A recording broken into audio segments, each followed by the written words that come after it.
The spectrophotometer is a ubiquitously used instrument in biological, chemical, clinical, and environmental research. Spectrophotometry is the quantitative measurement of how much a chemical substance absorbs light by passing a beam of light through the sample using a spectrophotometer. By measuring the intensity of light detected, this method can be used to determine the concentration of solute in the sample. The beam of light that is radiated towards the sample is made up of a stream of photons. When photons encounter molecules in the sample, the molecules may absorb some of them, reducing the number of photons in the beam of light and decreasing the intensity of the detected signal. Transmittance is the fraction of light that passes through the sample and is defined as the intensity of light passing through the sample over the intensity of incident light.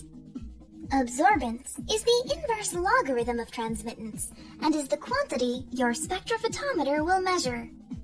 From the absorbance, the concentration of the sample solution can be determined from the Beer-Lambert law, which states that there is a linear relationship between the absorbance and concentration of a sample.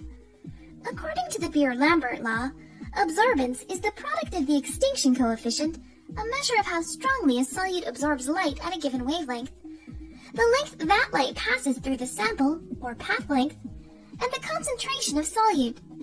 Often, the goal to taking absorbance measurements is to measure the concentration of the sample.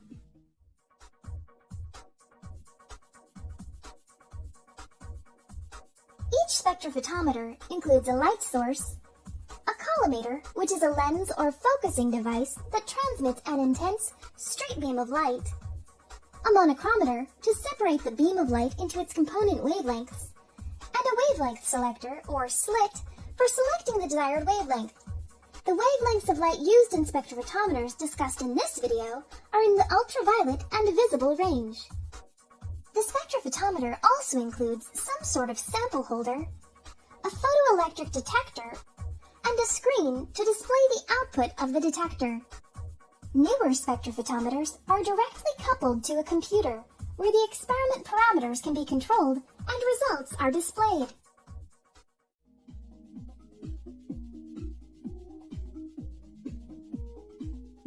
When performing spectrophotometry, be sure to take appropriate precautions, such as wearing gloves, depending on the type of biological or chemical solutions you're working with. Before measuring the UV visible spectrum of a sample, turn on the machine and allow the lamps and electronics to warm up. Prepare a blank of the same solution, but without the analyte, having the same pH and similar ionic strength, a necessary step as the cell and solvent can scatter some light. Traditional spectrophotometer sample holders are designed to hold plastic and quartz cuvettes. Proceed to pipette the blank solution into the cuvette. After wiping any fingerprints and spills off of the outside of the cuvette, properly insert the cuvette in the sample holder and close the door to the cuvette compartment. Never forget to close the door to the cuvette compartment, as UV radiation emitted from an open spectrophotometer can damage the eyes and skin. Set the desired wavelength or wavelength range to be transmitted at the sample